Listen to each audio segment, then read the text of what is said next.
પહેલા નંબરની અંદર જીન તત્વ છે. જીન એટલે પરમેશ્વર પરમાત્મા.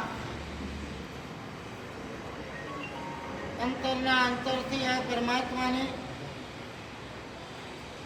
એક એક રોમ રાજી વિકસ્વર અને ભીની ભીની થઈ જાય એવા ભાવથી ભક્તિ દ્વારા અઢળક પુણ્ય ઉપાર્જન કરવાનું છે.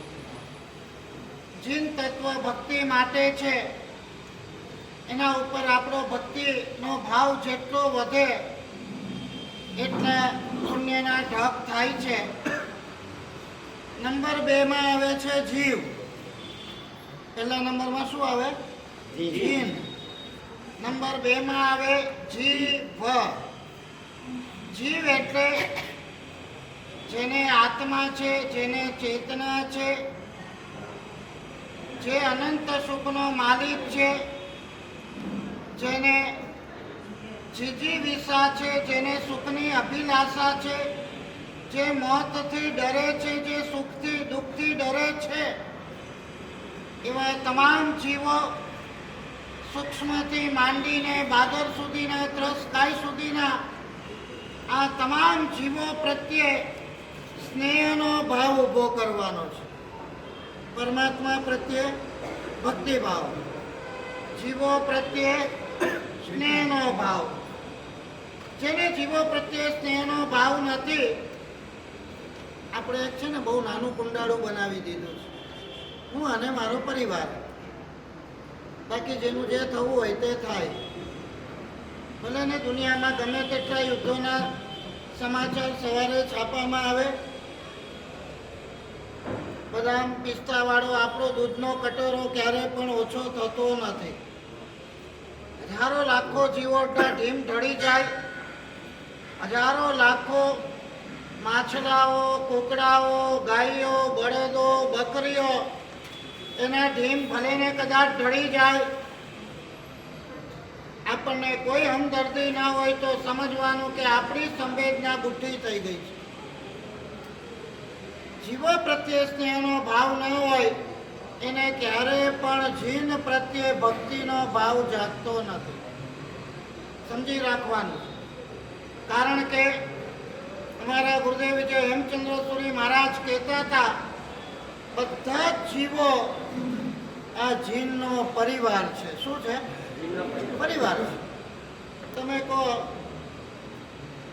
હું બાપાની સેવા કરું અને એના પરિવારની સામે ન જોઉં તો બાપા ખુશ નથી થતા. પરમાત્માની ભક્તિ કરીએ, મરતા, સબળતા, દુઃખી, ત્રસ્ત, કપાતા, રીબાતા જીવોની ઉપેક્ષા કરીએ ત્યારે પરમાત્મા ખુશ નથી થતા. પહેલા નંબરમાં જીન પ્રત્યેનો ભક્તિભાવ, બીજા નંબરમાં જીવ પ્રત્યે સ્નેહનો ભાવ અને ત્રીજા નંબરમાં જળ પૂતગલ પદાર્થ પ્રત્યેનો ઉપેક્ષા ભાવ. આ 3 ભાવ જો આપણામાં આવે તો આરાધક ભાવની એક મજબૂત પરિણતિ આત્માની અંદર કેળવાય છે. આશ્ચર્ય થશે તમને જાણીને, આ 3માંથી એકની પણ ગેરહાજરી તમને સંપૂર્ણ આરાધક બનવા દેતી નથી. ભગવાનની 3 કલાક પૂજા કરાવો, ઉપધામ કરાવો, ચોમાસા કરાવો, પ્રતિષ્ઠા કરાવો, મંદિર બંધાવો, સંઘ બંધાવો, પણ જીવો પ્રત્યે તમને સ્નેહનો પરિણામ ન હોય, લાગણીનો પરિણામ ન હોય, હમદર્દીનો સંવેદનાનો પરિણામ નહીં હોય તો સમજવું કે આપણા અહીંયા શુષ્ક થઈ ગયા છે, બુઠ્ઠા થઈ ગયા છે, જે આરાધકપણાને લાયક નથી. આગળ વધીને એક પદાર્થ તમને કહું મુકેશભાઈ, આ 3 વસ્તુની શૃંખલા એક સાથે ચાલે છે. હા, તમને જીન પ્રત્યે પ્રેમ હશે, ભક્તિ ભાવ હશે તો તમને જીવ પ્રત્યે સ્નેહ આવી જ જશે. જીવ પ્રત્યે સ્નેહ આવશે એટલે જળ પ્રત્યે તિરસ્કાર ભાવ આવ્યા વગર રહેશે જ નહીં. આ આખી જીન શાસનના મજબૂત પદાર્થોની શૃંખલા છે.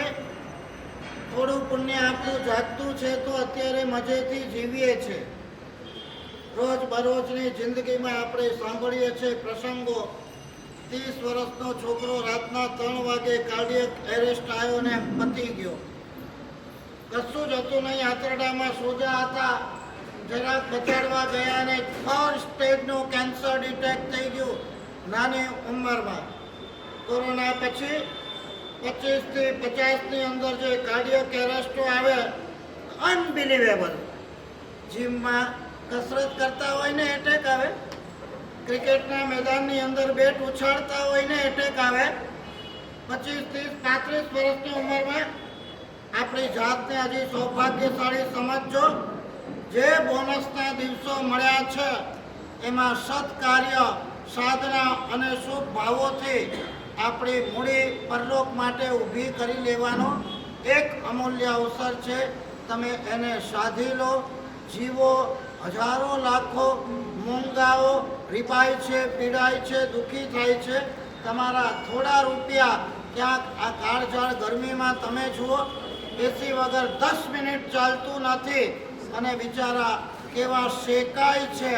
અહીંયા કોકને સાતા આપી હશે, ભવાંતરમાં આપણને પણ સાતા મળશે. એવા ભાવથી આગળ વધો.